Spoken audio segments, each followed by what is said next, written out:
Welcome, witches and beautiful souls, to the second part of the special Vox Pocks interviews of the Bell Witch podcast, gallivanting around the Healing Alternatives Festival, in which I had an absolute ball. I chose to divide the episodes up, first part being basic Vox Pocks, and the second part being the stuff I actually had first-hand experience on and can speak about it from the point of view of the customer or a client, somebody who had the experience, just to add more dimension into the Vox Pocks podcast from a point of view of a visitor. So in this episode, there are two practitioners, Jenny and Darren, who both do an internal healing therapy, aka energy healing, which I found so interesting and quite wild, if I'm honest. They were both so passionate and had a very big impact on me, and I just love being with passionate people. It's really nice.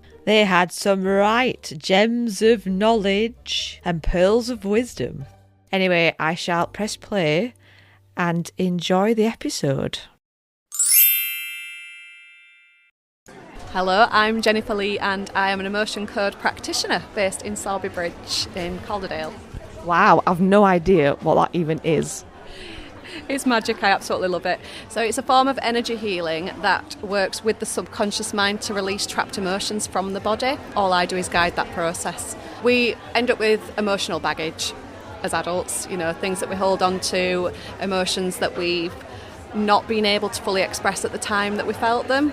And they become trapped in the body, the energy of them does, and it can cause all sorts of things to go a little bit out of balance in our system. It can cause, physical issues, tightness, emotional patterns that you keep coming back to, just a feeling of stuckness sometimes as well. People know what they want to do with their lives and they know how to get there, but they just can't seem to make themselves do it.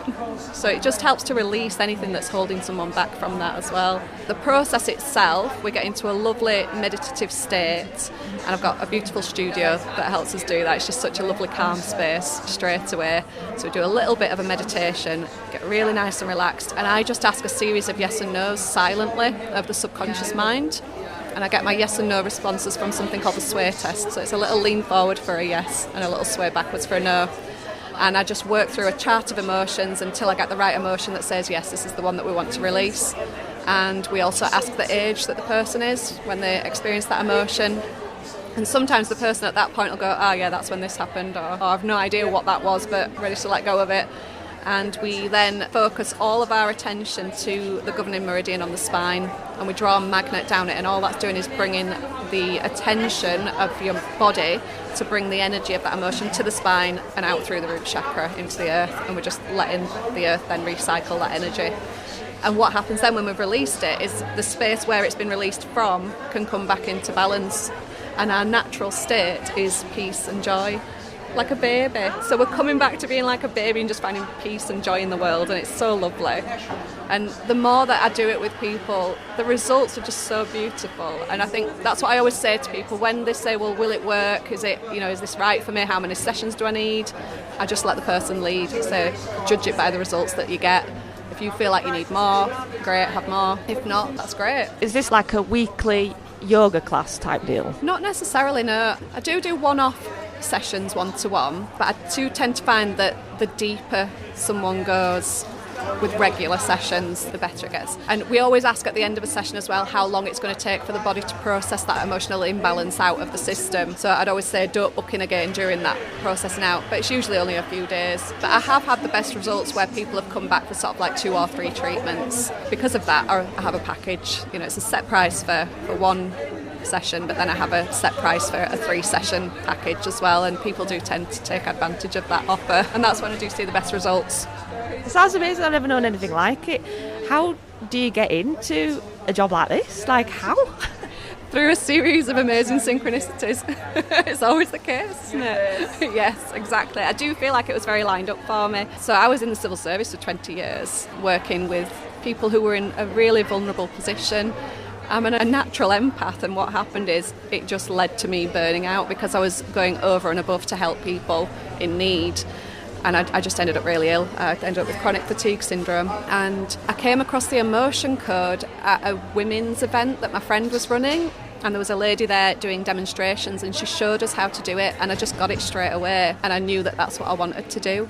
This is before I got ill, and I'd said to myself, right, when my youngest starts school, I'm going to do the training for this, and he's still not started school, so I'm ahead of myself. It's meant to be, you see. Who is this service for? What would you say your customers are like? Who are they? It is so wide-ranging. I generally work with women who are at turning points in their lives, so women who are looking to change the way they live. I've worked with a lot of self-employed women, or women who are stepping into self-employment, to remove those emotional barriers that are just holding them back a little bit from being able to move forwards. But I work with men as well. I won't totally pigeonhole myself. Men tend to come to me with physical symptoms rather than just sort of the general stuckness type of stuff that women come to me with, or very specific needs. So I've worked with a gent recently who had an absolute phobia of flying, and he's rated it as 10 out of 10.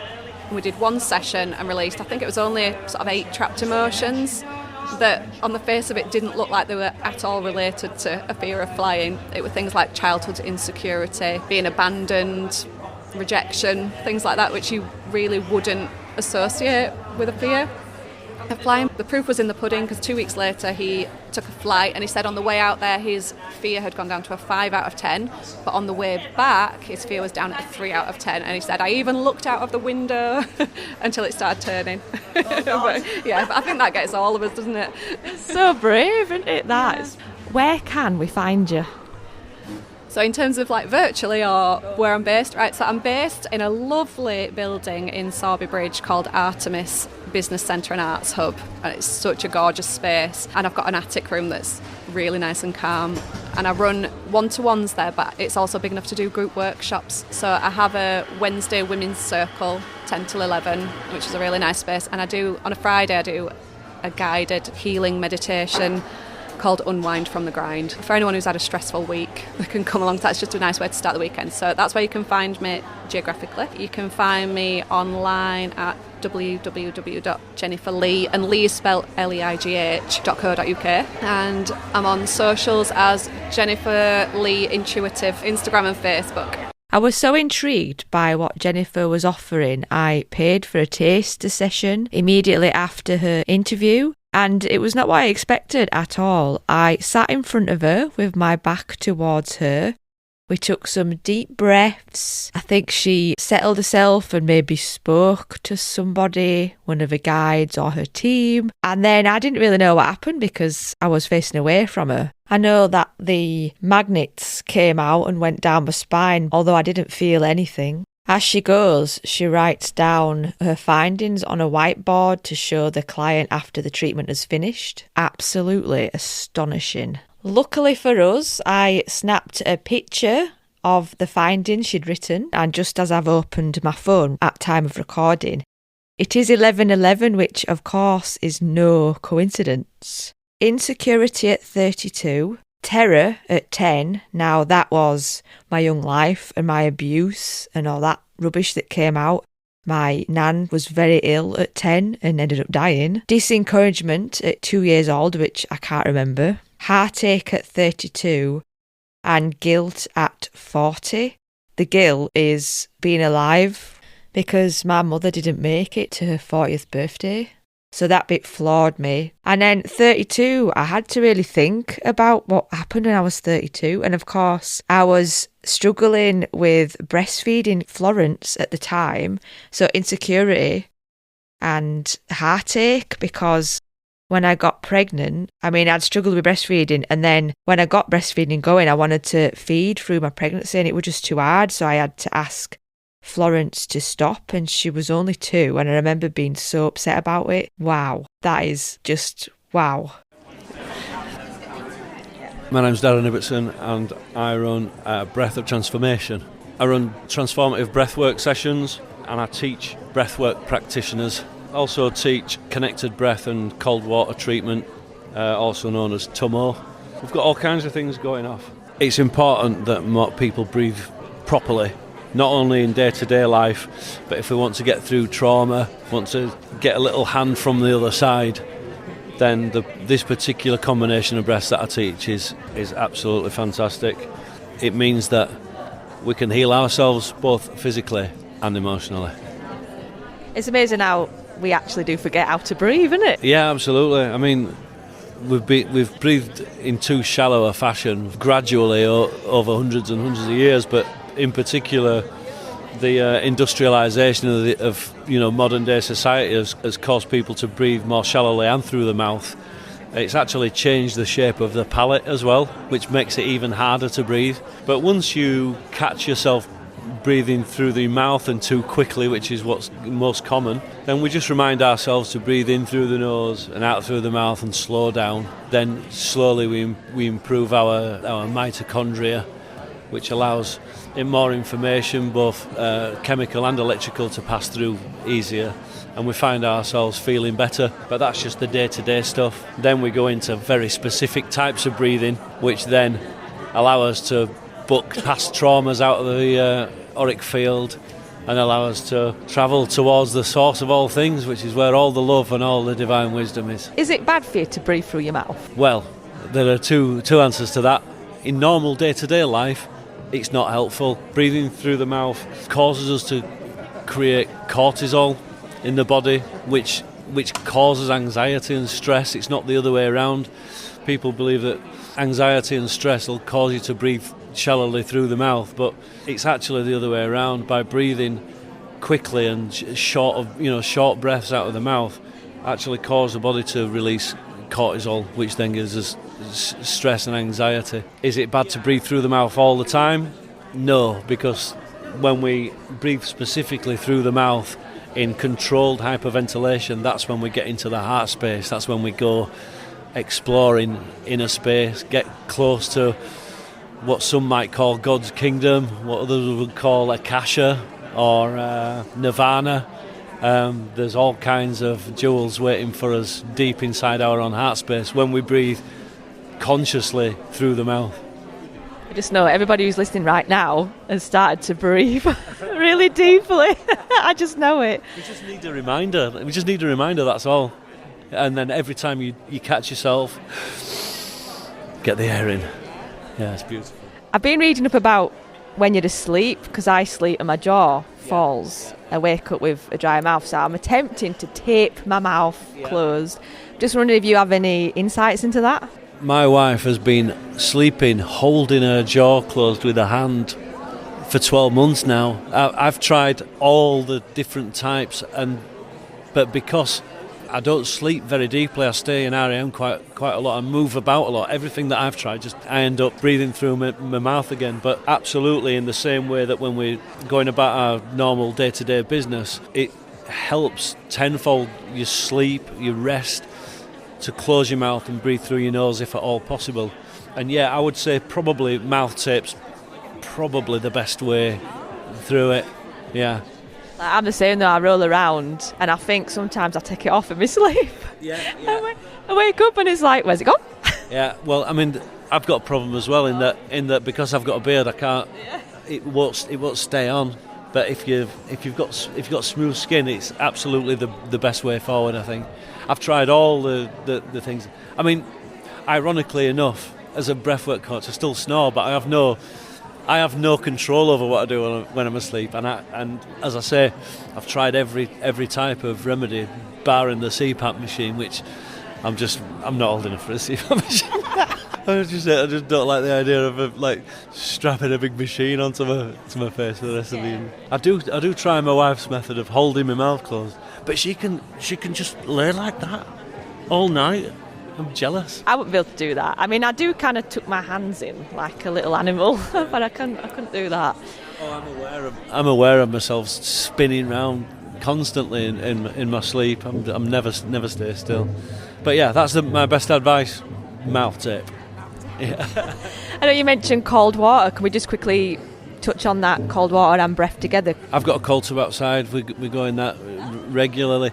Wim Hof is pretty much a well-known name now. Repackaged and modified a Buddhist breathing method called Tummo, and I teach Tummo breathwork. The Tibetan monks have gone over to to be studied in America and have demonstrated that through tummo breathing they can have minor surgery performed on them without any anaesthetic. As Wim Hof has demonstrated, you can raise and lower your body temperature depending on what extreme you're in. And through that, the idea is that if you can open up your veins in cold weather or close them down in hot weather, you can alter your body temperature. Once you get your head around controlling one facet of your physical being, which is your vascular system, you then turn your attention to your nervous system, you turn your attention to your immune system, and you can heal yourself through the process of putting yourself in harsh conditions and getting control over your body. I mean, only last year it's been documented that they sent 2 children with brain tumours to Wim Hof who did this pretty much the same as what I'm teaching, and after 10 days he sent them back, and one was in complete remission after 10 days, and the second one took another 2 weeks of practice, but then they found him in complete remission as well. So it's there and it's proven. We can heal ourselves both physically and emotionally. We don't need any outside stimulus. Everybody's got the ability, because we've all got breath, if we use it correct. Yeah, well, I mean, I can start to lose people here but I died in 2008 and came back. I had everything explained to me, and the crux of the matter is that you hear people say none of this is real, but it's true. The only thing that's actually real in your reality is your consciousness and love. And so we can direct that love in whatever fashion we want. If we want to heal, we bring love into the body. We can send it out into the world. There's nothing can touch our intention and the love that we can pull from the other side when we breathe deeply. Oh my God, what was that like? Do you remember it? Yeah, absolutely. In fact, the only thing I've done all the plant medicines and some party medicines as well. There is the only thing that feels anything like the near-death experience is breath work, and this is why I'm sat here now, because I know how healing it is. And actually, if you breathe for a long time, I've breathed for 3 hours 40 minutes is my record, and you can get right in. I can get in there and feel exactly how I felt, almost. Once you get through the point of infinity, once you get through the hole at the end of the tunnel, then it's a different matter. But you can certainly feel how I felt all the way along down that tunnel, and it's beautiful. It's the unconditional love that you feel is indescribable. What gold here. Oh my God, amazing. You need to come on as like a fully fledged guest. We'll do a proper episode, because I am wanting to know all about this now. Amazing. Well, I'm just giving you all my best bits, trying to pack it all into one 5-minute interview. But the crux of it is, I can talk for hours and hours about it. Anybody that hears this should hunt somebody down that will put them through a transformative breathwork session and feel it for yourself, because once you feel it, there's no going back. It is just the most beautiful place you can ever find yourself in, outside death and rebirth. Wow, thank you so much. Where can we find you? Plug yourself. breathoftransformation.co.uk. I run weekly sessions in Halifax and Leeds, in Horsforth, Leeds. I run one-to-ones, private groups. If you can get a group of friends together, I'll come, and I travel throughout the UK. And I teach breathwork practitioners over a 2-month initiation period, where I make you breathe every day, deep and long, until you have experienced the same astral travel and deep psychedelic experiences that I do on a regular basis. Thank you very much. It's my pleasure. Bless you. Lovely to meet you. Shortly after this interview, Darren was holding a taster workshop on transformative breathing, and I was so intrigued. I got my witchy self over there to experience it for the first time ever, and this was my immediate reflection afterwards. I just have to take a moment. I've done my first ever breathwork workshop with Darren Ibbotson of Breath of Transformation. I didn't know what to expect, because I've never done anything like that. And I find myself having to take a few moments just to ground after doing the workshop. Not what I expected. In the beginning, you had to like breathe in and out with your mouth, making the shape of an O. And there's a lot of barriers in your mind that makes you go like, what are you doing? This is silly. Don't be silly. This is not what you're meant to be doing. So there's a lot of resistance. And I felt like I was working against the resistance. Darren said, just keep saying to yourself, this is my breath, I'm in control. So you'd get through the barriers and then the healing would start to work. And then there were a moment when it all changed and I got into the position I meant to be in terms of breathing. And then all my arms went pins and needly and I just had to move and I just had to shake and bang my feet. And it reminded me of Kundalini actually last year when I did Kundalini and I recorded straight afterwards to remember. It reminded me of that, like I felt the movement right in my diaphragm area, like the hotness and the pressure, because you're pushing breath into that part of your body and then you're also prolonging it because you're breathing in and out, pushing the breath, breathing out the hate and breathing in the love. A lot of people got upset and there were a bit of roaring. I ended up roaring and I just felt this massive sense of injustice. And I started getting quite angry. I noticed my body angry, like I wanted to stamp and I wanted to scream, but I didn't because I'm in a room full of people. But then that passed and then it got quite pleasant and quite easy to do once you get over the barrier. And then after that, it ended too soon, so it was like 20 minutes and it felt like 3. And I'm definitely going to go again and get into all this because, wow, it has absolutely blown my mind. So, yeah. That's my first ever experience of breathwork and I am thoroughly impressed. Now, that was straight after on the Saturday. It has now been a couple of weeks at least since that session. That night, after I'd been Vox Pocksing all day and doing some deep soul work really, because I had Jennifer's alignment spine thing which gave me them emotions to let go of, and then I also did this breath work. I was so tired afterwards because I'd been burning the candle bright working for the festival as well as doing internal work, which probably wasn't the greatest idea because I laid there and I just could not sleep. My mind was just all over the place.